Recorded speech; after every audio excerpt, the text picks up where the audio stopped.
दोस्तों, जितने भी ऑटोमोबाइल सेक्टर की कंपनीज हैं और उसके इन्वेस्टर्स हैं, उनके लिए कोई भी अच्छी खबर नहीं है। देखिए, ऑटो सेक्टर के जितने भी स्टॉक्स हैं, उनके म्यूचुअल फंड्स हैं, उनके ईटीएफ्स हैं, वो बढ़ने की कोशिश कर रहे हैं, लेकिन बढ़ नहीं पा रहे हैं। ऐसा नहीं है कि मार्केट जब बढ़ी है वो बढ़े नहीं है, इंक्रीज हुए हैं।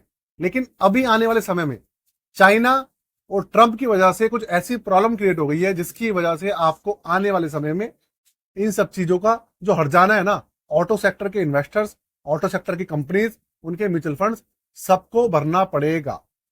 अब ये क्या है, ये आप सुन लीजिए। देखिए, ऑटो सेक्टर के अंदर जो प्रॉब्लम चल रही है ना, वो पिछले 1 साल से चल रही है। आपने देखा होगा, 1 साल नहीं हो गया, बल्कि जनवरी से चल रही है। जनवरी 2024 से ये प्रॉब्लम चल रही है। प्रॉब्लम क्या है? प्रॉब्लम ये है कि गाड़ियां नहीं बिक रही हैं, गाड़ियां बहुत ज्यादा महंगी हो गई हैं। तो देखिए, ऑटो सेक्टर की जो गाड़ियां है, सबसे ज्यादा मिडिल क्लास खरीदता है।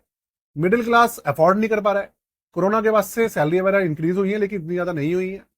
और दूसरी बात, जो महंगाई है वो काफी ज्यादा स्पीड से बढ़ी है। तो भाई, वो नॉर्मल चीजें हैं, इंसान वही खरीद ले, वही बहुत बड़ी बात है। कार वार तो खरीदना बहुत मुश्किल बात है।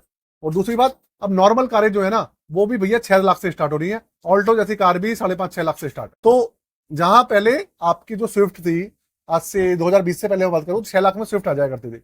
अब एल्टो भी नहीं आती, 6 लाख की आ रही है। तो भैया कौन नहीं खरीदेगा? 10 लाख से कम कार नहीं। तो बहुत बड़ा जो सेगमेंट था वो अब खत्म हो गया है, इस वजह से गाड़ियां नहीं बिक रही।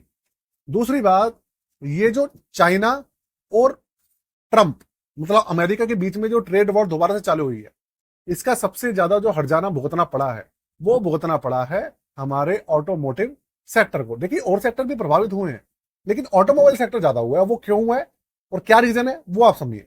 सबसे पहली बात, इस खबर में मैं आगे बढ़ूं, प्लीज चैनल को सबसे पहले आप सब्सक्राइब कर लीजिए और बेल के आइकन को आप दबा दीजिए। और नया चैनल मैंने बनाया हुआ है इक्विटी के सेक्टर को कवर करने के लिए, स्टॉक्स को कवर करने के लिए, इन्वेस्टमेंट विद तरुण उसका नाम है, डिस्क्रिप्शन में सबसे ऊपर उसका लिंक है। सबसे पहले उसको सब्सक्राइब कर लीजिए दोस्तों। अब मैं आगे बढ़ता हूं। अब हुआ ये है कि ये जो लड़ाई है ना, ट्रंप चाचा की और चाइना के बीच में, पिछले 4 साल में जब वो आए थे तब भी हुई थी, लेकिन अब ठंडी हो गई थी। अब जनवरी से वो कुर्सी पे बैठे हैं, फिर से स्टार्ट हो गई है। अभी आपने देखा होगा कि चाइना और अमेरिका के बीच, ट्रंप और चाइना के बीच में ट्रेड वॉर चालू हो गई। अमेरिका क्या कर रहा था? 150% लगा रहा था। चाइना उसके ऊपर डबल कर रहा था। वो 100% लगा रहा है, वो 200% लगा रहा है, वो 200 लगा रहा था, वो 300 लगा रहा है। ऐसे इनके पीछे में ना, जैसे कुत्ता बिल्ली लड़ते हैं ना आपस में, इस तरीके की लड़ाई हो रही थी। अब इन सब चीजों में हुआ क्या, ट्रंप चाचा ने चाइना की बहुत सारी कंपनीज बैन कर दी। बहुत सारे उसके जो सेक्टर्स थे उसके ऊपर प्रतिबंध लगा दिया। जो चाइना की जो जो चीजें हैं, जो अमेरिका में सबसे ज्यादा इंपोर्ट की जाती है, उन सब चीजों के ऊपर टैक्स बढ़ा दिया, टैरिफ बढ़ा दिया, सेक्टर वाइज लगा दिया। मतलब टोटल तो सेक्टर लगाया लगाया, सेक्टर वाइज तो लगाया लगाया टैक्स, वैसे भी बढ़ाया और वैसे भी बढ़ाया। और दूसरी बात, सबको जो टैक्स था सबको राहत दे दी थी उससे, चाइना को राहत नहीं दी थी, तो चाइना को बाद में राहत दी। अब इन सब चीजों को देखते हुए भैया, चाइना जो था, हमारे जो जिनपिंग है, जिनपिंग मौसा जी हैं, उन्होंने क्या करा, उनको गुस्सा आ रहा था। अब उन्होंने कहा कि भाई देखो, मैं भी पीछे नहीं हटूंगा।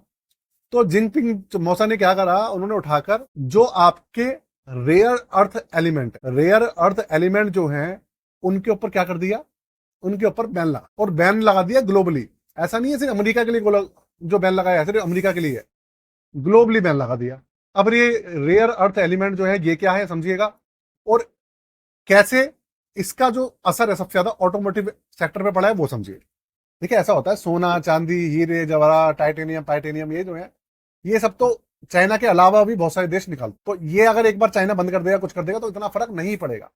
लेकिन जो रेयर अर्थ एलिमेंट है, वो उसके ऊपर जो डोमिनेंस है ना, जो प्रभुत्व है, 90% से लेकर 95% तक चाइना का प्रभुत्व है। चाइना ही निकालता है। और उनको जो प्योरीफाई करता है ना, जो फिल्टराइजेशन करता है, ऐसा हो सकता है कि अलग देश भी हैं, दूसरे देश भी हैं जो उसको निकालते हैं, जैसे रशिया भी निकालता है और भी निकालते हैं। लेकिन उसको फिल्टराइजेशन करने के लिए, उसको मतलब उपयोग योग्य बनाने के लिए जो मशीनरी है, जो रिफाइनरी है, वो सारी चाइना के पास। चाइना का एक छत्र राज है।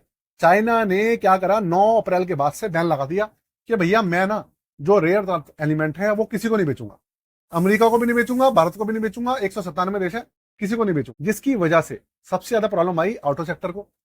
ऑटो सेक्टर के अंदर जितने भी इसके सॉफ्टवेयर होते हैं और अहम टेक्निक जो होती है ना, वो भी है, उसके अंदर रेयर अर्थ एलिमेंट जो होते हैं वो यूज होते हैं। आपने सुना होगा, ईसीयू के अंदर, सेमीकंडक्टर के अंदर, बहुत सारी चीजों में यार, छोटी छोटी चीजों के अंदर जो जरूरी चीजें है ना आजकल, सबके अंदर वही चीजें यूज होती हैं।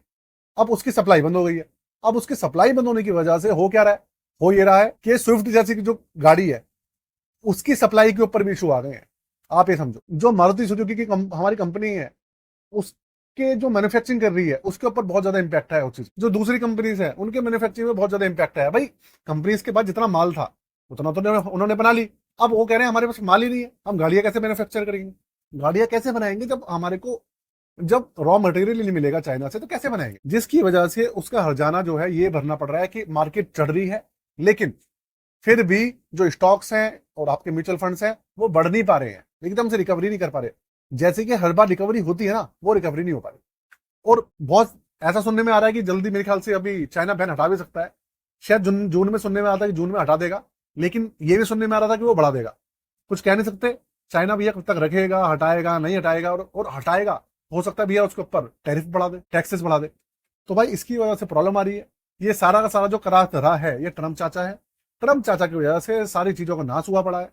और भैया खामियाजा किसको भुगतना पड़ रहा है, इन्वेस्टर्स को, भारतीयों को, और जो ग्लोबल में इधर उधर मतलब दूसरे देशों में जो लोग रह रहे हैं ना, जो गरीब आदमी है उसको भुगतना पड़ रहा है, उनकी कंपनियों को भुगतना पड़। ठीक है दोस्तों, देखिए छोटी सी इंफॉर्मेशन थी, आपको पता नहीं कैसी लगी होगी। अगर अच्छी लगी हो तो प्लीज लाइक कर दीजिएगा, और भैया कमेंट बॉक्स के अंदर कुछ ना कुछ कमेंट करके जाइएगा अगर पूछना चाहते हो तो, ठीक है ना। और साथ में अगर अपना पोर्टफोलियो वगैरह रिव्यू कराना चाहते हो, बनवाना चाहते हो नया पोर्टफोलियो, तो डिस्क्रिप्शन में चार्जेस लिखे हैं, 999 रुपये चार्ज है। सारी डिटेल डिस्क्रिप्शन में जाकर चेक कर लीजिएगा, आप करवा लें। ठीक है, आज के लिए दोस्तों जय हिंद, वंदे मातरम। और ऑटो सेक्टर से अंदर थोड़ा सा बच के रहिएगा, संभल के रहिएगा, ये मैं आपको बताना चाह रहा हूँ। इनके जो स्टॉक्स हैं, इनके जो म्यूचुअल फंड्स हैं, उनसे अभी परहेज ही रखिएगा, कोशिश कीजिएगा भैया दूरी बनाए रखें। ठीक, ये मेरा मानना है, आपका क्या मानना है वो आपके ऊपर। जय हिंद।